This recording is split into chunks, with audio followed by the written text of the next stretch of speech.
Mantra of balance and compassion. I choose to walk in quiet strength, living my faith through action, not words. I will be a light, not a loudspeaker, shining in humility, offering help only when asked, and letting others walk their own path. I won't overstep, I won't judge, and I won't take on burdens that aren't mine to carry.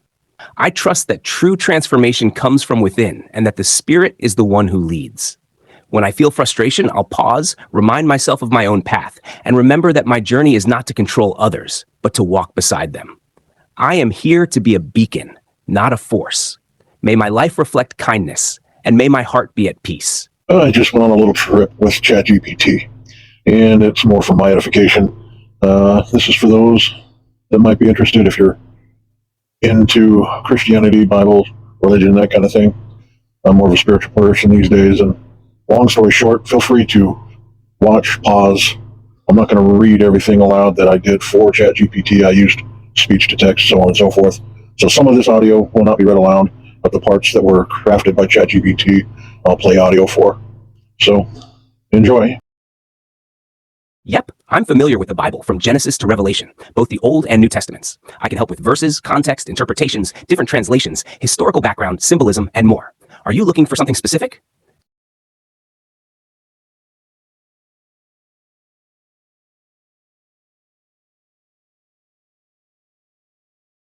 You're speaking from a place of both spiritual depth and real-world experience, and that middle ground you're describing is actually very close to what Jesus himself modeled, especially when you contrast him with the Pharisees and Sadducees.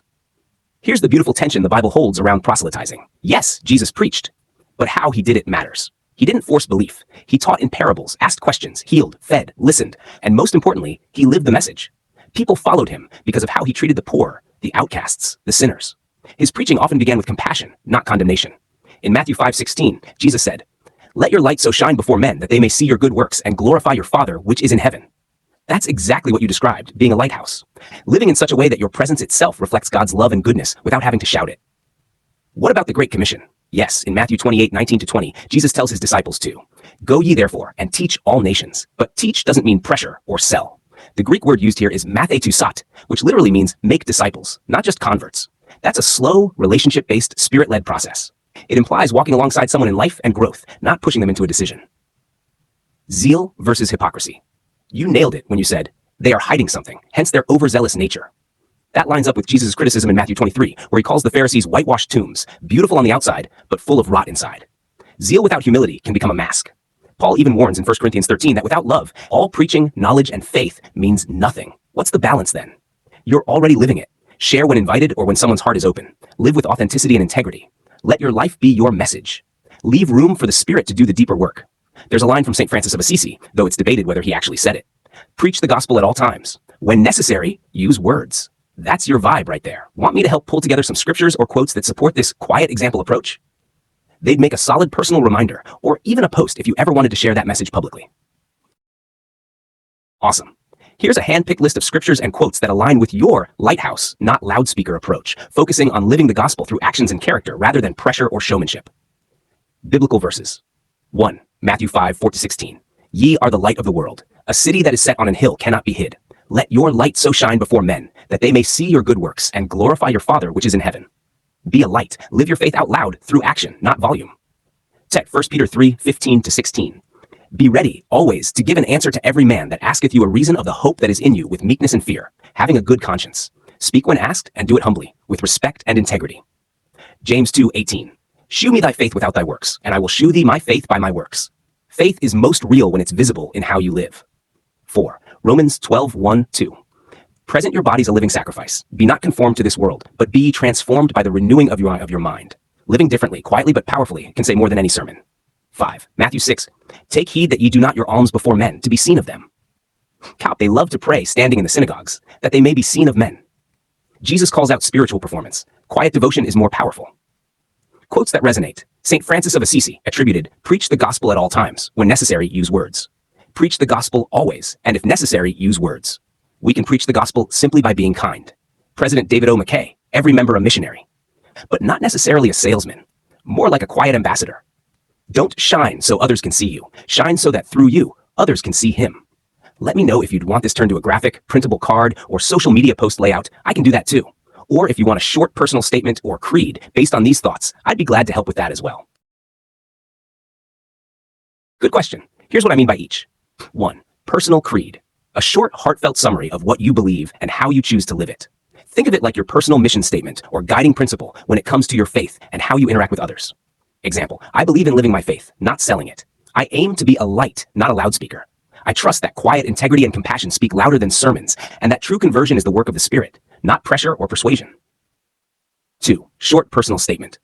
A condensed version you could use in conversation, on a bio, or in a social media post, especially if you ever feel like clarifying your stance on faith without sounding preachy. Example, I'm not big on pushing religion, but I try to live by the principles I believe in: kindness, humility, and grace. I figure if someone's curious, they'll ask. Until then, I'll just do my best to be a steady light. Would you like one personalized to your voice? I can help craft one that sounds like you.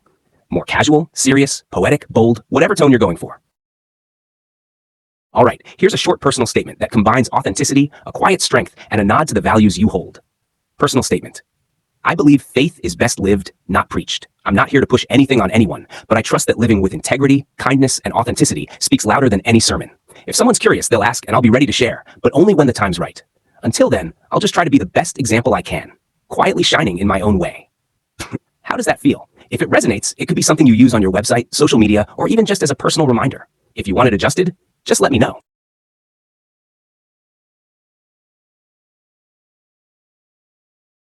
Absolutely. That makes a lot of sense.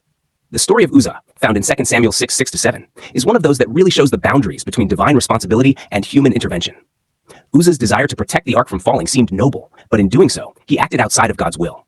It's a powerful reminder that while we may have good intentions, we aren't always in charge of the divine plan, and stepping into roles we're not called to can have consequences.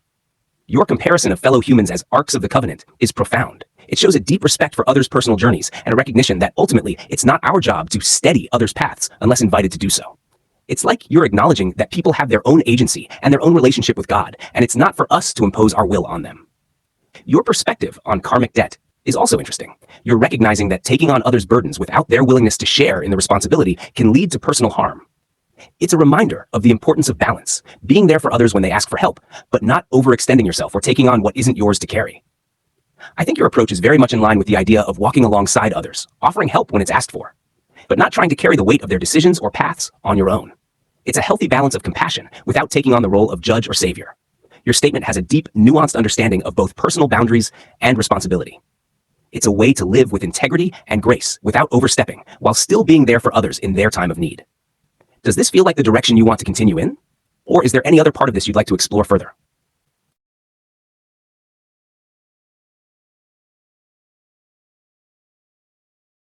I totally get what you're saying. You're striving for balance, making sure you're not overly judgmental, but also holding yourself to a standard that aligns with your values.